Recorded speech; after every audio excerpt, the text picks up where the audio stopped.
제목입니다. 5절부터 6절까지 찾으셨으면 함께 읽겠습니다. 읽으세요.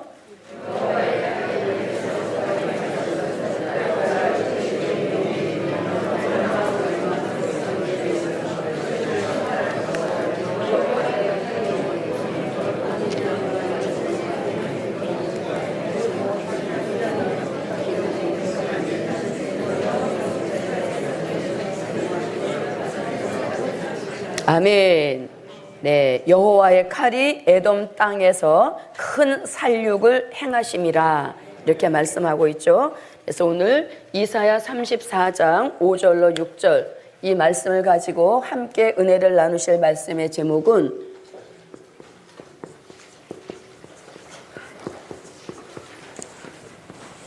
자, 오늘 오후 예배 말씀의 제목이 뭐예요? 네, 여호와의 칼에 대하여. 아멘. 네, 여호와의 칼에 대하여라는 말씀의 제목입니다. 자, 하나님께서는 원수 대적을 치시고 그 대적을 꺾으실 때 여호와의 칼의 역사를 내리셔서 대적을 진멸하시는 이런 역사가 있었습니다. 그래서 과거에 기드온의 300명 용사가 미디안 군대를 이길 때에도 무슨 칼? 네, 개 중에 흩어져 계신 분이 계십니다. 자, 무슨 칼로? 네, 기드온의 칼로 미디안의 군대를 쳐서 이기게 하신 이런 역사가 있었습니다. 그래서 오늘은 저와 여러분 성경을 통하여서 대적을 이기게 하시는 여호와의 칼에 대한 말씀을 묵상하는 시간으로 함께 하시기를 바랍니다. 자, 첫째는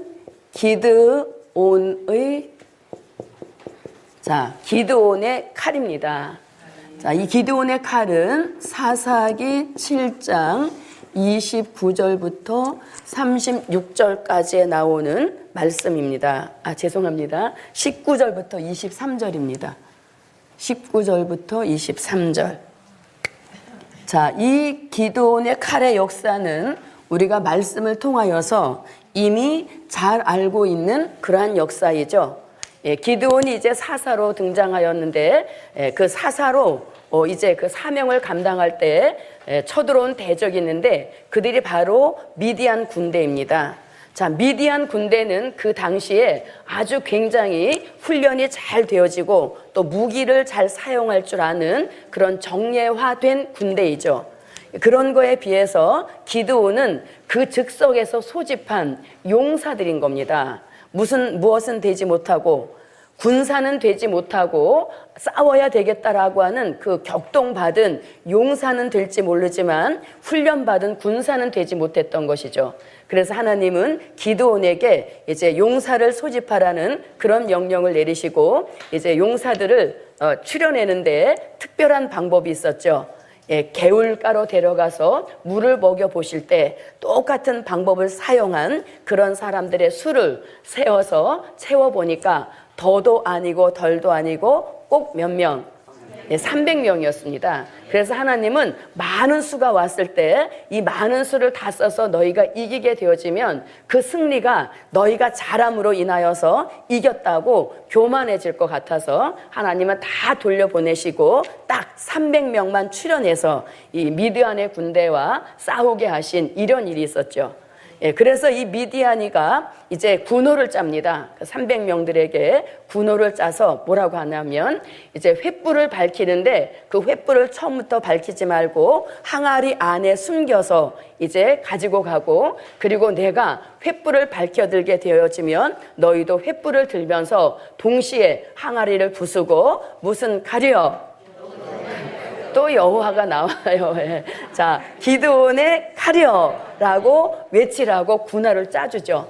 정말 그렇게 이제 잘 군호를 짜가지고 밤에 미디안 군대를 이제 습격하게 되어집니다. 밤중이 되어지니까 미디안 군대는 다 이것이 이제 무장했던 것이 다 해이해져서 편안하게 잠을 자고 있었겠죠. 그럴 때 이제 기드온의 300명 용사가 기드온이 나팔을 부는 것을 신호를 계시로 하여서 모든 300명 용사가 3개 조로 나누어졌는데 일시에 이제 나팔을 불면서 또 항아리에 횃불을 들면서 항아리를 깨트리면서 기드온의 칼이여라고 외치게 되어집니다.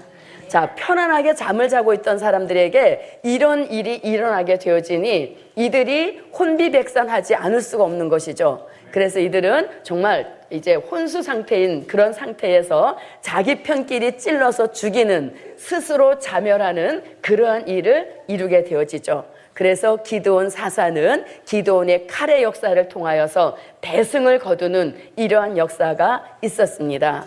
자, 기드온의 칼이요라고 외칠 때 대적은 서로를 알아보지 못하고 자기네 편끼리 찔러서 서로 죽이는 이러한 역사가 있었으니 이것이 바로 무슨 칼? 기드온의 칼의 역사입니다. 자, 기드온의 칼의 역사로 미디안의 대적을 이긴 그런 역사가 있었다면 오늘 저와 여러분에게도 대적을 물리칠 만한 검의 역사를 주실 줄 믿습니다. 자, 그럼 이제 두 번째 검의 역사. 자, 두 번째는 말씀의 검. 아멘. 네, 말씀의 검입니다. 자, 이 말씀은 히브리서 4장 12절로 13절에 나오는 말씀이죠. 자, 우리 다 같이 아는 말씀인데, 자, 시작. 하나님의 말씀은 살았고 운동력이 있어 좌우의 어떤 날선 검보다도 예리하여 혼과 영과 및 관절과 골수를 찔러 쪼개기까지 하신다. 아멘. 네, 이러한 말씀을 볼 때 하나님의 말씀은 살았다 이렇게 말씀하죠. 말씀이 살아있다 이렇게 말씀합니다. 그런데 말씀이 살아있는 것은 확실한데 이 말씀이 항상 살아있는 것은 아닙니다. 왜냐하면 말씀을 그냥 이렇게 덮어놓고 있으면 성경도 잠을 자게 되는 것이에요. 그런데 이렇게 덮어놓은 말씀이라도 내가 펼쳐서 읽는다든지 또 증거한다든지 그 말씀을 외치게 될 때 비로소 하나님의 말씀은 살았고 라는 말씀이 응하여지는 것이에요. 그래서 우리에게 살아있는 하나님의 말씀을 주셨어도 그 말씀을 그냥 성경 속에 감추어 놓고 덮어놓게 되어지면 무의미한 잠자는 말씀이란 얘기인 것이죠. 그럴 때 이 말씀을 딱 펼쳐서 어느 말씀이든지 내가 묵상하고 또 읽고 외치게 되어지면 그 말씀은 살아있어서 어떤 검보다도 예리한 하나님의 역사를 드러내는 것입니다.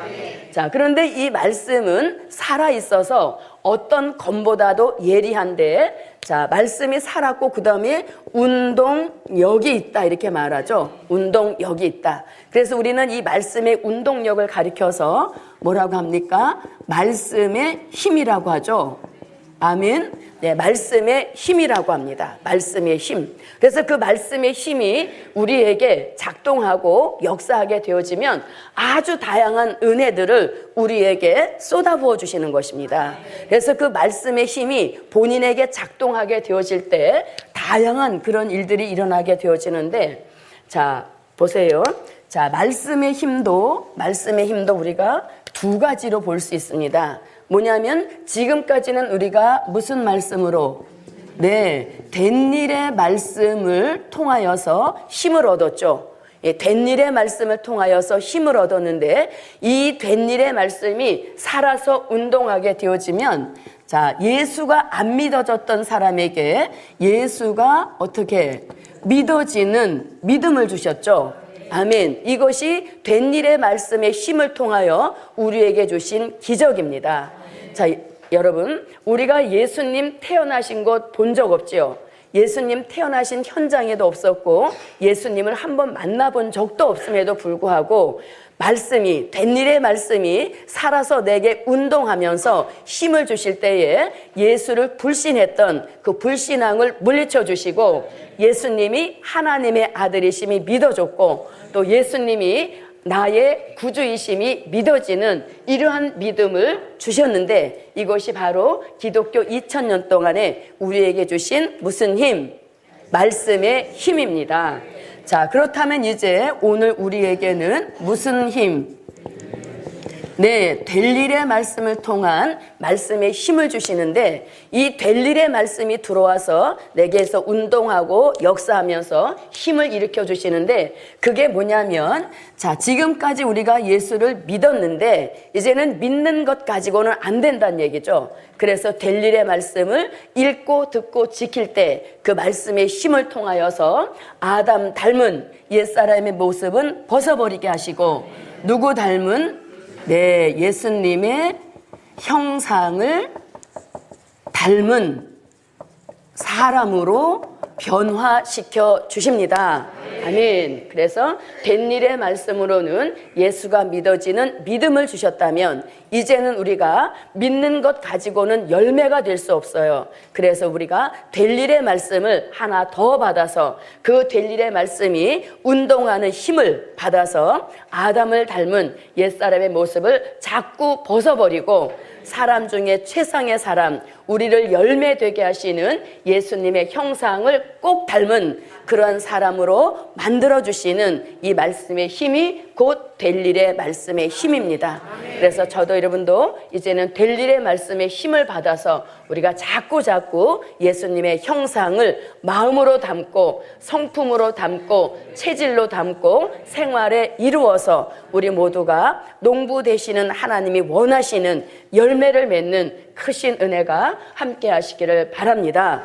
네, 그래서 이렇게 말씀에 힘이 있다고 하는데 자, 운동 여기 있어서 좌우에 날선 어떤 검보다도 예리하여서 예리한 그 검을 가지고 내게 들어와서 해주시는 역사가 있는데 그게 뭐냐면 혼과 그 다음에 영과 및 관절과 골수를 찔러 쪼개기까지 하시며 우리의 마음과 그 다음에 생각과 뜻을 감찰하시는 이런 역사가 말씀의 검을 통하여서 저와 여러분에게 주시는 것이죠. 자, 여러분, 기드온의 칼은 보이는 대적을 이기게 하신 그런 칼의 역사라면 말씀의 검은 보이지는 않지만 내 속에서 자꾸 끌어오르는 육체의 소욕, 인간성과 죄악성을 죽이는 이러한 말씀의 검이 바로 이 시대에 저와 여러분이 받아야 할 말씀의 검이에요. 그래서 이 말씀의 검은 보이는 대적을 치기보다 앞서서 자신 속에 역사하는 자신 스스로의 대적, 이것을 물리치는 그런 검의 역사의 힘입니다. 자, 그러면 혼과 영과 및 관절과 골수를 찔러 쪼개게 한다. 이렇게 할 때, 자, 혼을 찌르신다. 이건 뭘 가리키냐면 살아있는 말씀의 힘, 검의 역사를 통하여서 우리의 혼의 변화를 받으라. 아멘. 혼의 변화를 받으라는 이런 의미입니다. 다시 말하면 우리의 생각과 그 다음에 우리의 정신과 우리의 사상과 우리의 혼의 변화를 받으라는 이런 역사로 말씀의 검이 우리의 혼을 찔러 쪼개기까지 하신다, 이렇게 말씀합니다.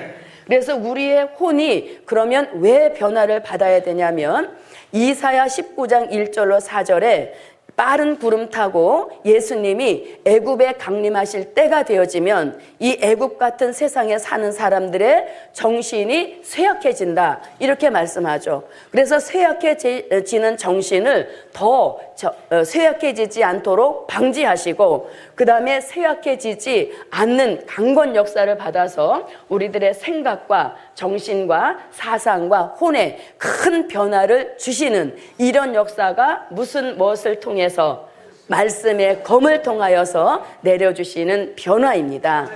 자, 생각은 어떤 생각으로?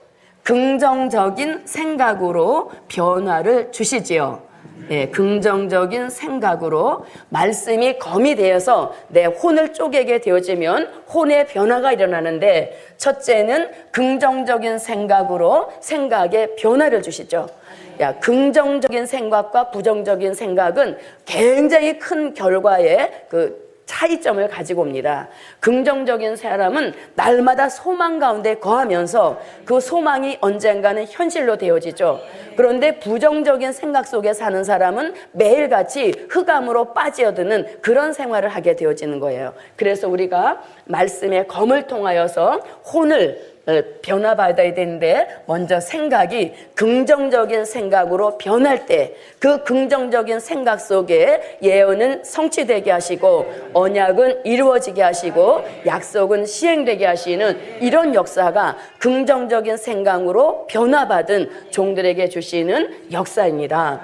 자, 정신은 어떤 정신으로? 말씀만을 묵상하는 정신을 만들어 주시는데 이것이 곧 말씀의 검을 통한 혼의 변화의 역사입니다. 그래서 우리가 상대방의 정신을 이렇게 들여다볼 수 없는 것이 하나님의 큰 은혜이죠. 만약에 상대방의 정신을 이렇게 들여다보면 아마 아주 기겁을 할 겁니다. 이 생각, 정신 안에 온갖 혼잡한 것이 다 들어와 있거든요. 그야말로 만물상과 같은 곳이 우리 정신 아니란 얘기인 것이죠. 그래서 하나님이 말씀의 그 예리한 검을 통해서 우리의 혼을 찔러 쪼개기까지 하면 우리 정신 속에 혼잡하고 혼탁했던 모든 것들이 다 달아나게 하시고 우리가 무엇만을 말씀만을 묵상하게 하시는 특별한 정신 세계의 축복을 주실 줄 믿습니다. 그래서 자꾸 의식적으로라도 말씀을 묵상하는 정신으로 자꾸 자기를 변화시켜야 되죠. 그래서 넋놓고 있지 마시고 우리가 넋놓고 있으면 온갖 잡동사니 걱정이 다 들어오잖아요. 그죠? 우리가 몸은 이렇게 앉아 있어도 정신은 빠져나와 가지고 아들 집에도 갔다가 딸 집에도 갔다가 또 아이고 내가 가스불 꺼트리진 않았는가 뭐 이런 것들로 인하여서 말씀이 들어올 만한 공간의 여백이 없다는 거예요. 그런데 이제 하나님의 말씀이 살아서 운동하면서 좌우의 날선 검으로 내 혼을 찔러 쪼개기까지 하면 이 정신에 큰 변화가 와서 혼잡한 것은 떠나가게 하시고 혼탁한 것은 벗어지게 하여 주셔서 우리가 말씀만을 묵상하는 최상의 영의 사람을 만들어 주실 줄 믿습니다. 네, 그래서 이렇게 정신은 말씀을 묵상하는 정신으로 개조하여 주시고 자, 사상은 무슨 사상으로? 그렇죠. 우리의 뭡니까? 백마의 사상이 이 백마의 사상이 우리들에게 트레이드 마크이잖아요. 그죠? 백마의 사상. 그래서 우리의 사상이 이 백마의 사상으로 철저하게 무장이 되어야 되는데 자, 우리 중에 나는 아직까지 백마의 사상이 무장되지 못했습니다. 이렇게 말씀하시는 분 만나보셨어요? 우리는 나름대로 다 백마의 사상이 투철하게 무장된 것으로 믿고 살아가고 있죠. 예, 그런데 진짜 그 사람이 백마의 사상으로 무장이 되어 있는지 그것을 알아볼 수 있는 좋은 방법이 있습니다. 그게 뭐냐면 자식이냐 아니면 하나님의 일이냐 이런 갈림길에 서게 되어질 때 무엇을 먼저 택하면 예, 하나님의 일을 먼저 택하여서 자식을 뒤로 놓게 되어지면 그 사람은 일단 무슨 사상? 예, 저는 바산의 살찐 암소라는 이런 말씀 여러분 주의 종을 통하여 들어보셨죠? 자, 이 소가 법궤를 메고 이제 그 다른 진중으로 옮겨져야 되는데 자기한테는 뭐가 딸려 있어요? 아직까지 젖을 먹이는 새끼 소가 딸려 있단 말이에요. 그 웬만한 소 같으면 어떻게 그 법궤를 안 메고 가겠다고 주인한테 반항하면서 법궤를 떨어뜨리고 자기 새끼 소한테 가서 품을 거 아니에요. 그런데 소마저도 하나님의 역사를 깨달았기 때문에 그 하나님의 역사에 자식의 일은 뒤로 하고 하나님의 역사에 부응하여서 사명을 감당한 이런 역사적인 사실을 우리는 알 수 있는 것이죠. 그래서 저도 여러분도 이 백마의 사상, 다시 말하면 자, 복음이 무엇되는 삶?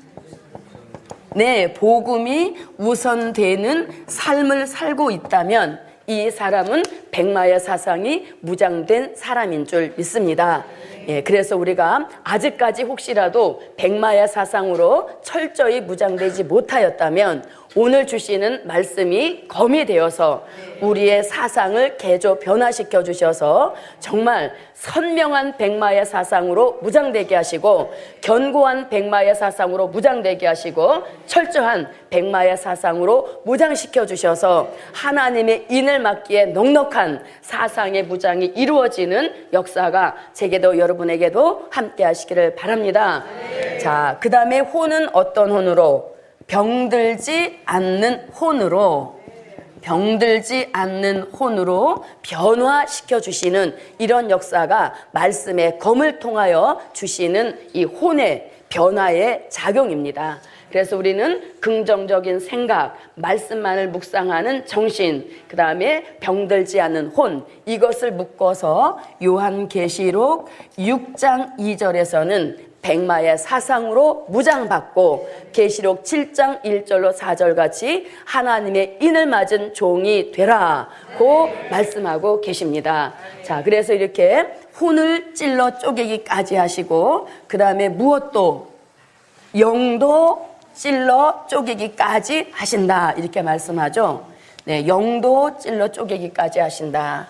자, 그러면 이제 우리 영이 정상적인 영이라면 찔러 쪼개는 이런 역사를 이루지 않으실 거 아니에요. 그런데 우리의 영이 정상적인 영이 아닐 때에 하나님의 말씀이 살아서 좌우의 날선 검이 되어서 내 속에 있는 영까지라도 찔러 쪼개면서 내 영을 새로운 영으로 변화시키고 정말 하늘에 속한 영의 사람으로 만들어주시는 그런 역사를 주신다는 겁니다. 자, 그러면 우리의 영을 왜 찔러 쪼개기까지 해주셔야 되는가? 요한계시록 16장 13절로 14절 말씀에 보면 마지막 때 사람들의 영이 무슨 영이 침입을 해서 귀신의 영이 들어오게 된다는 것이죠. 예, 귀신의 영이 들어와서 겉은 멀쩡한 사람인데 귀신의 꼭두각시 노릇을 하는 그런 삶을 살게 된다고 계시록 16장 13절로 14절에서 말씀하고 있습니다. 그래서 귀신의 영의 역사를 받은 사람들이 어떤 생활을 하냐면 계시록 18장 1절로 3절에서 이 귀신의 영의 피해를 받은 사람들이 하는 특징적인 일이 있는데 그것이 무엇이라고요? 네, 사치하고 음란하고 부에 치부를 일삼고, 자, 그 다음에 또 마약하고 오락하고 도박하고 우상 숭배하고 이러한 아주 육에 속한 사람으로 전락이 되어지는 이런 일들이 영의 변화가 오지 않음으로 인하여서 일어나는 역사라는 것입니다.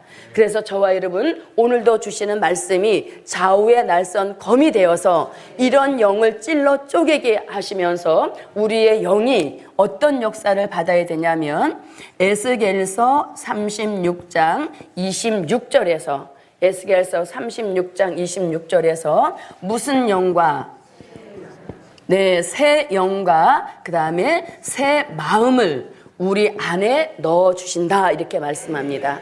그래서 새 영의 역사가 우리에게 오게 되어지면 영의 큰 변화가 일어나서 귀신의 영이 역사할 때 그 귀신의 영에 대한 분별이 있어서 그 귀신의 영을 한 칼에 거절하게 하시고 새 영의 역사가 더 충만하여서 어디에 내놔도 영에 속한 신령한 사람을 만들어주시는 역사가 있게 하실 줄 믿습니다. 예, 새 영이 들어오면 자동적으로 마음에도 큰 변화가 오게 되어지죠.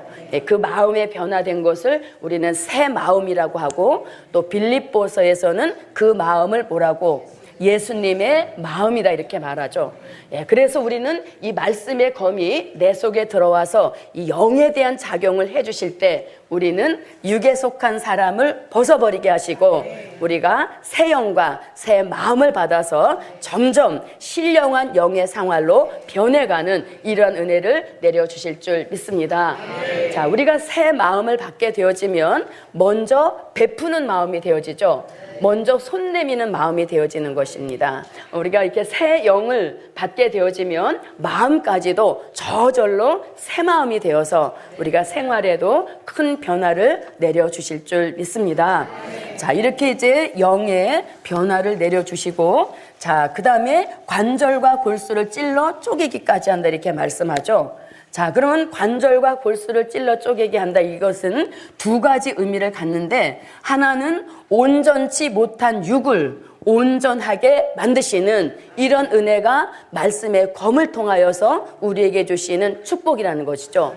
우리가 관절과 골수가 어떻게 세월이 가고 시간이 가니까 관절과 골수가 나이를 말해준단 말이에요. 그런데 그런 역사까지라도 말씀의 검이 찔러 쪼개면 새로운 그런 관절과 골수에 힘이 내려져서 나이는 숫자에 불과하다는 그런 육체의 세임의 역사도 주시는 것이죠. 그래서 온전치 못한 육을 온전케 하시는 이런 역사가 말씀의 검을 통하여 일어난다는 것이죠.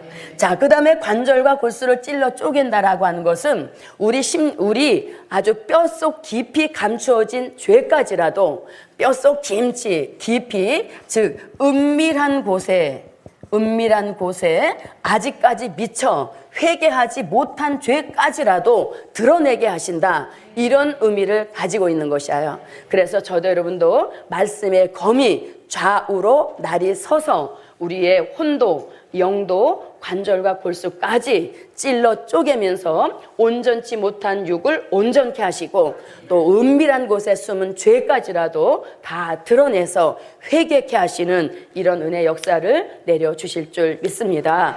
자, 그 다음에 마음과 생각과 뜻까지라도 살아있는 하나님의 말씀은 감찰하신다는 것이죠.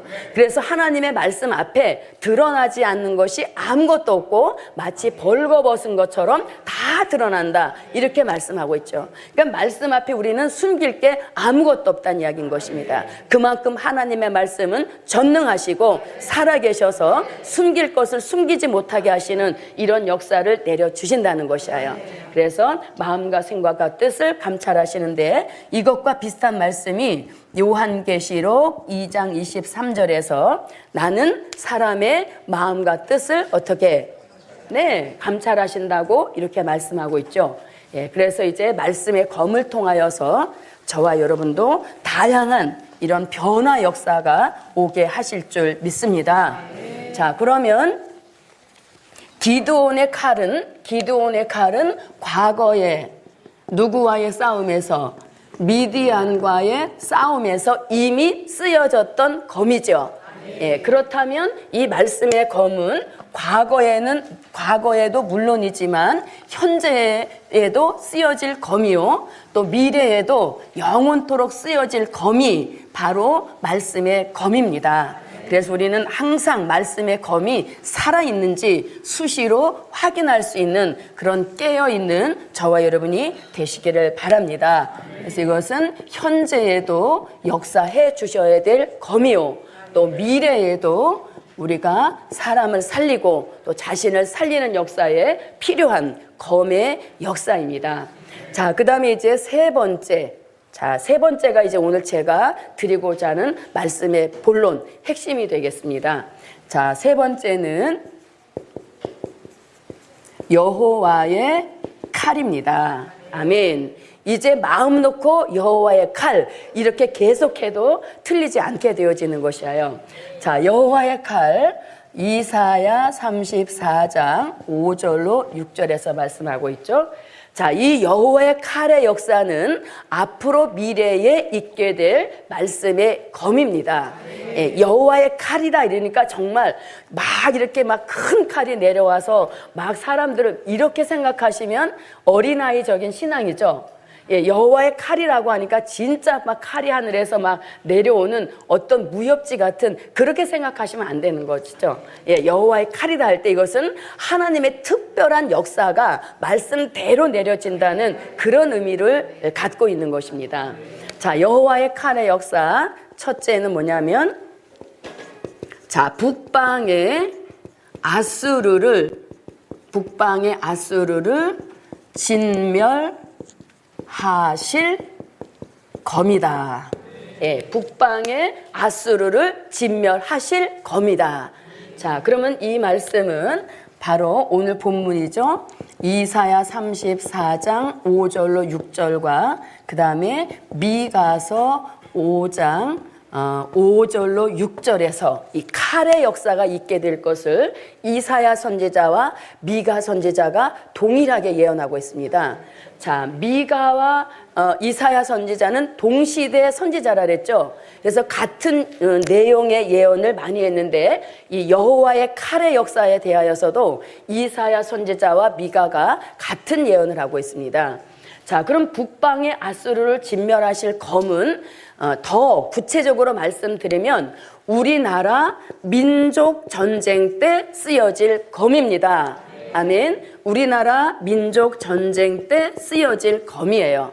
자, 그러면 성경에서 우리나라 민족 전쟁에 대하여서 어떻게 예언하고 있는가 한번 찾아보겠습니다. 자, 예수님도 친히 마태복음 24장 6절로 8절에서 말씀하고 계시죠. 자, 그 다음에 누구도 미가 선지자도 미가서 5장 2절로 7절에서 우리나라 민족전쟁을 예언하고 있습니다. 그리고 빼놓을 수 없는 선지자 요엘 선지자도 요엘서 2장 20절에서 우리나라 민족 전쟁에 대한 예언을 하고 있는데, 자, 그럼 먼저 마태복음 24장 6절로 8절 다 한번 말씀을 찾아보세요.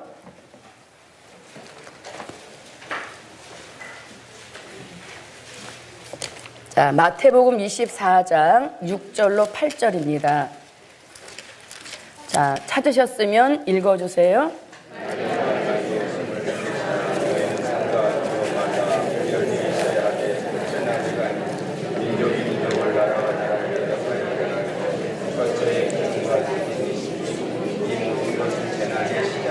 네. 자, 6절에 난리와 난리 소문을 듣겠다 이렇게 말하죠. 그러니까 민족의 난리가 일어나기 전에 먼저 나는 게 뭐라고요?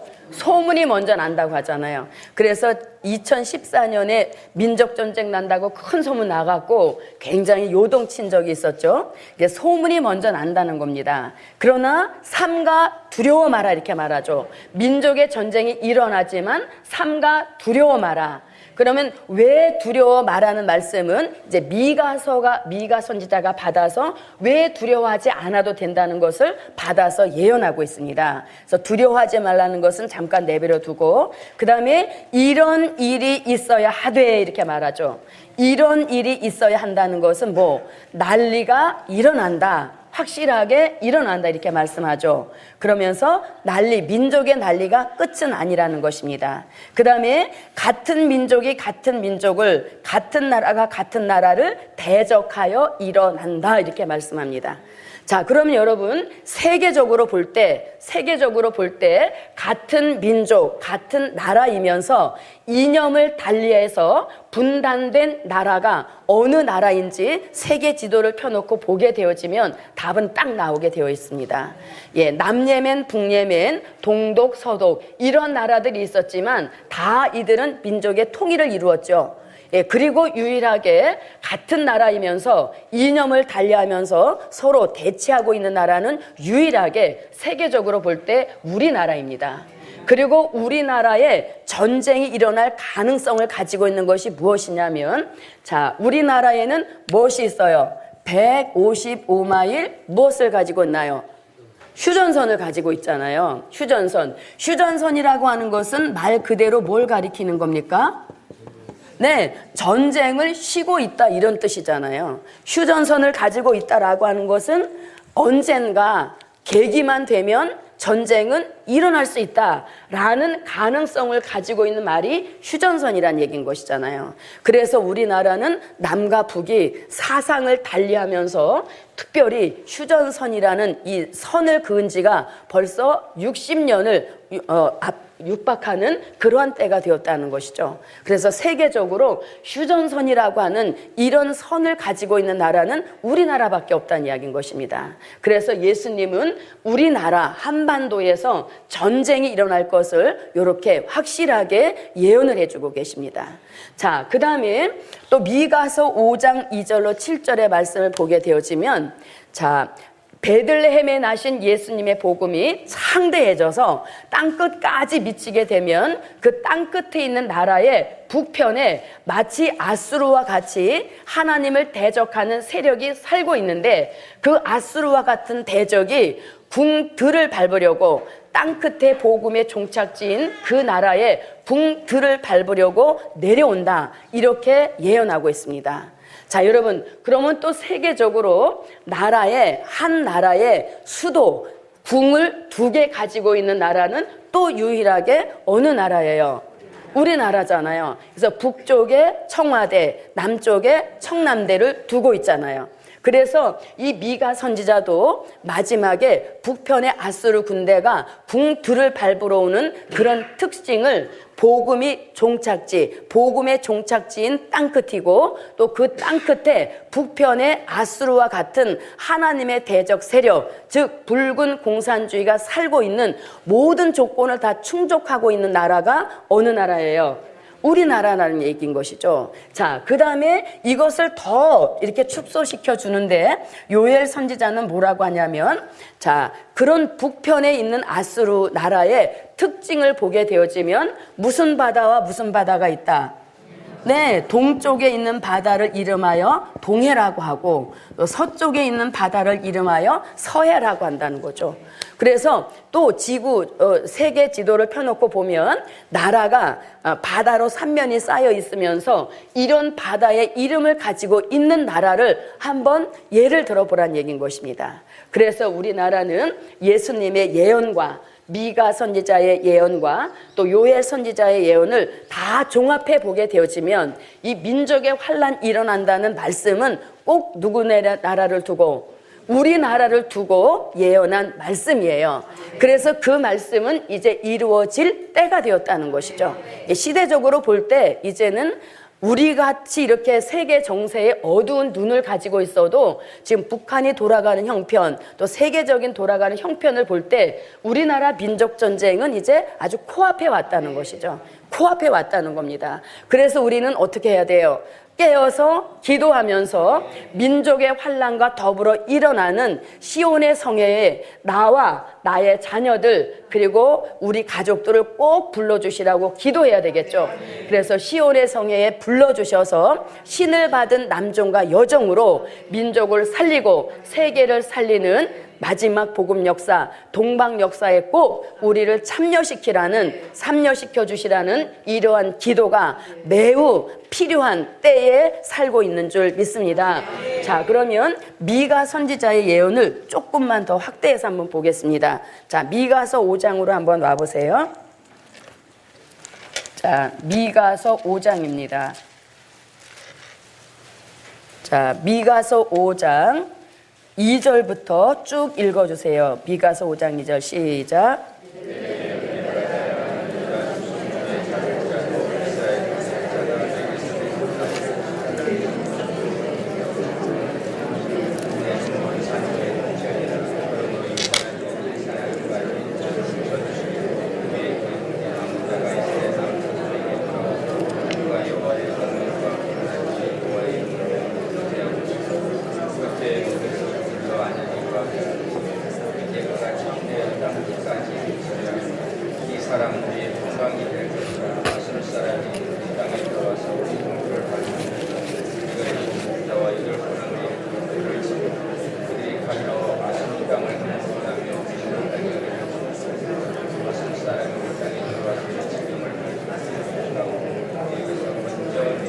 네, 자, 일단 거기까지 보겠습니다. 자, 미가서 5장 2절로 4절과 같이 창대해져서 베들레헴에 나신 예수님의 복음이 창대해져서 땅끝에 오게 되어지면 그 땅끝에 있는 나라의 북편의 군대가 궁들을 밟으려고 내려온다는 겁니다.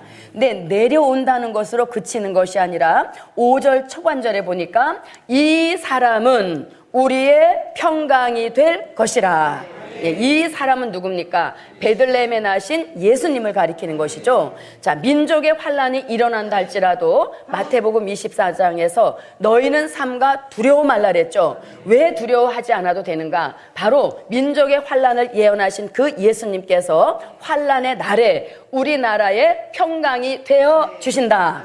그래서 예수님이 평강이 되어 주시는 이런 역사를 미가 선지자가 받아서 예언하고 있기 때문에 마태복음 24장에서는 두려워 말라 이렇게 말씀하고 계시죠. 그래서 예수님이 우리의 무엇이 되신다? 평강이 되신다. 그래서 우리는 민족 전쟁이 일어나도 무엇하지 말라? 두려워하지 말라 이렇게 말씀하고 있죠.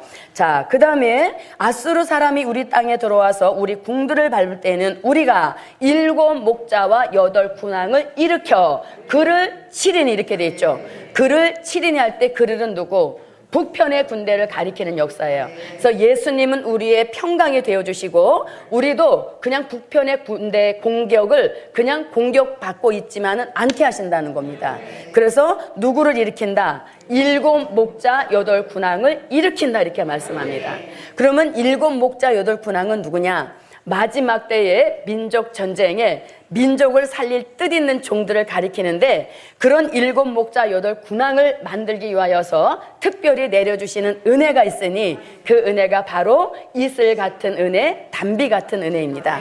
그래서 하늘로 내리는 여호와에게로서 내리는 이슬과 담비를 받으면 그 신앙이 젊은 사자 같아서 내려오는 북편의 군대도 두려워하지 않게 하시고 오히려 7 목자로 8 군왕으로 일으켜서 내려오는 북편의 군대를 치게 되는데 그 치는 방법을 6절에서 말씀합니다. 자, 6절 읽어주세요. 아멘. 자, 거기까지만 볼게요. 그들이 이렇게 말하죠. 그들이라고 하는 것은 이슬 담비 받아 나오는 7 목자 8 군왕을 가리키는 거예요. 그런데 그들이 무엇으로? 칼로 이렇게 하죠. 칼로 아수르를 치리니 이렇게 말씀합니다. 그러면 미가 선지자가 말씀하고 있는 칼과 그 다음에 이사야 선지자가 이사야 34장 5절로 6절에서 말씀하는 무슨 칼이? 여호와의 칼이 같은 칼인 것입니다. 그래서 7 목자 8 군왕이 내려오는 북편의 군대를 향하여 북진하게 되는데 맨손으로 들고 북진하게 되어지지만 이들에게는 이미 하나님이 무기를 예비하여 주셨으니 그 무기를 이름하여 여호와의 칼이여 라고 외치는 그 외침을 통하여서 내려오던 북편의 군대가 스스로 진멸하게 되는 겁니다. 그래서 먼저 내려오는 전군은 동해로, 나중에 내려오는 군대는 서해로 빠져 죽는 이러한 일들이 일어난다고 요엘 선지자가 받아서 예언하고 있습니다. 그런데 요엘 선지자가 그런 전쟁이 일어나는데 악취가 오른다. 그 다음에 무슨 냄새? 상한 냄새가 오른다 이렇게 말씀하죠. 그래서 악취가 오른다. 그 다음에 상한 냄새가 난다 라는 말씀을 통해 볼 때 민족 전쟁은 하절기에 일어난다. 이런 암시를 가지고 있죠.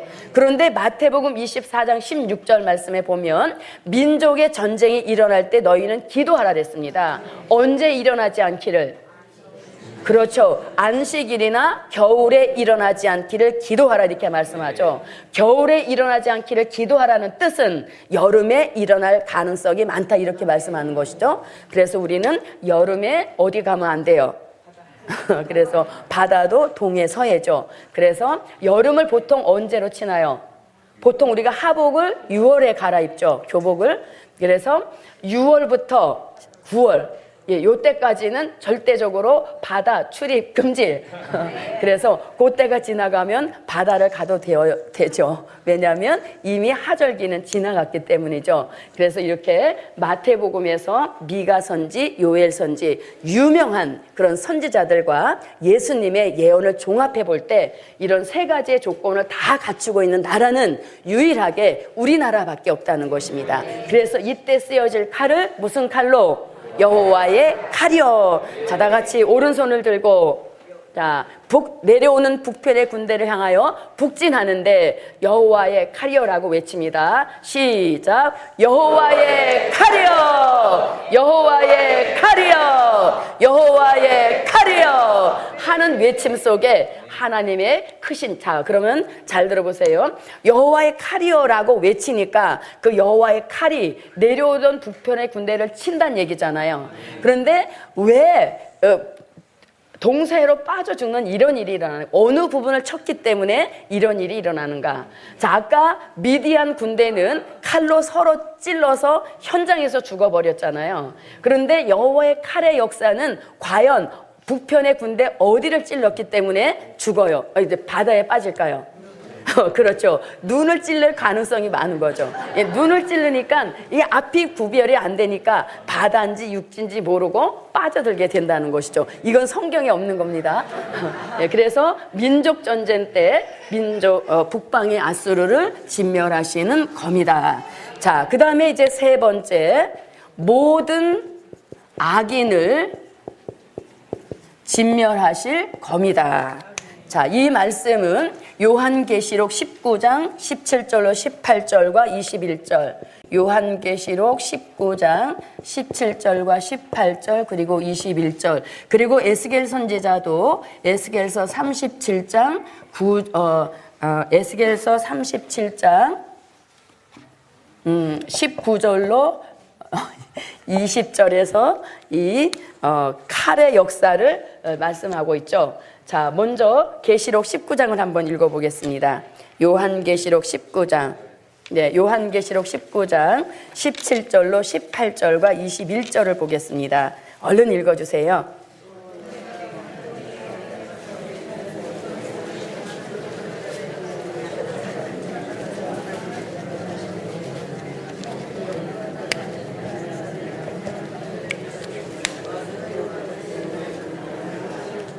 네, 자, 여기는 언제 쓰여지는 것입니까? 바로 산자의 심판 때 여섯째 진노의 대접을 쏟으면서 이제 모든 악인들을 검으로 죽이시는 이런 역사가 마지막 때 산자의 심판 때 일어난다는 것이죠. 그래서 여기서 악인이라고 하는 것은 예수를 믿지 않은 사람은 물론이려니와 믿었어도 잘 못 믿은 사람들이 악인으로 분류가 되어서 마지막 때 이 검의 역사를 받고 진멸이 되어서 그 육체는 새의 밥이 되게 하시고 영혼은 음부로 보내는 이러한 칼의 역사가 산자의 심판 때 쓰여진다는 것이죠. 자, 이것은 우리나라 민족 전쟁 때 쓰여질 검의 역사인 것이고, 이것은 산자의 심판 때 쓰여질 검의 역사입니다. 자, 그 다음에 이제 세 번째 마지막으로, 자, 용을 죽이시는 검의 역사. 용을 죽이시는 검의 역사. 자, 이 말씀은 이사야 27장 1절과 시편 74편 13절로 14절에서 말씀하고 있죠. 자, 바다에 있는 용을 죽이시리라 이렇게 말씀하죠. 용은 옛뱀, 마귀, 사단을 가리키는데 이 용이 이제 에덴 동산에서 쫓겨나서 공중에 권세 잡고 있다가 하늘의 전쟁을 통하여 땅으로 쫓겨 내려오게 되어지죠. 땅으로 쫓겨 내려온 용이 이제 크게 분이 나서 수정통치 시대를 영적으로 지배하는 그런 세력이 되어집니다. 자, 수정통치가 끝남과 동시에 산자의 심판이 진행이 되어지면 옛뱀, 마귀, 사단을 잡아서 결박하여서 무저갱에 던져 잠그고 임봉하여서 천년이 차기까지 살지 못하죠. 요것이 1차적인 용을 멸하는 역사입니다. 자, 여기서 멈추지 않고 천년이 차게 되어지면 계시록 20장 3절의 말씀을 응하기 위하여서 계시록 27장에 용이 잠시 놓여 나와서 천년 왕국에 태어난 자녀를 미혹하니 미혹받은 자녀를 곡과 마곡이라고 합니다. 자, 그들을 데리고 함께 어디로 들어가나요? 계시록 20장 10절과 같이 불못으로 들어가게 되어지니 이것이 곧 용을 죽이시는 검의 역사입니다. 그래서 계시록 20장 10절에 용이 이제 자기가 불못으로 들어가 보니까 용의 생각에는 내가 지옥에 1순위로 들어왔겠지 하고 들어가 보니까 지옥에 자기보다 누가 먼저 와 있어요? 짐승 같은 공산주의 그리고 변질된 거짓 선지자가 먼저 들어와서 웰컴 하면서 들어오는 용을 환영해 준다는 거죠. 이것이 바로 용을 죽이시는 검의 역사입니다. 자, 이래서 우리는 하나님의 여호와의 칼의 역사로 시작하여서 용까지 죽이시는 이런 모든 일들이 여호와의 칼의 역사로 이루어지는 검의 이 단계인 것입니다. 그래서 아무쪼록 저도 여러분도 이 칼의 역사 속에 먼저는 말씀의 검에 힘을 받아서 우리 속에 육체의 소욕 대적을 꺾으시고, 그 다음에 북방의 아수를 진멸하는 검을 여호와의 칼로 외치고, 또 모든 악인을 죽이는 하늘의 군대가 되어서 입의 검으로 악인을 죽이고, 또 용을 죽이는 그 현장까지 우리의 눈으로 똑똑히 목도할 수 있는 그런 역사가 제게도 여러분에게도 함께 하시기를 바랍니다. 네, 기도드립니다. 11조 예물 올렸습니다. 고맙고 감사하신 아버지 하나님, 오늘 여호와의 칼의 역사에 대하여 말씀 무장체 확인시켜 주신 것 감사드립니다. 말씀의 검이 살아서 운동하게 하여서 먼저는 자신 속의 대적을 죽이게 하시고, 나아가서는 민족의 대적을 꺾는 역사 있도록 하나님 도와주시옵소서. 또 11조 예물 올렸습니다. 11조가 갑절로 향상되는 축복도 내려 주시옵소서. 돌아가는 우리 모두의 발걸음이 복이 되게 하시고, 한 주간 동안에도 말씀의 검을 들고 자신과 싸워 이기는 참 승리자가 되게 하여 주옵시고, 세상과 능히 싸워 이길 수 있는 진실한 승리자의 삶을 한 주간 동안 보장하여 주시옵소서. 예수님의 이름으로 기도하옵나이다. 아멘.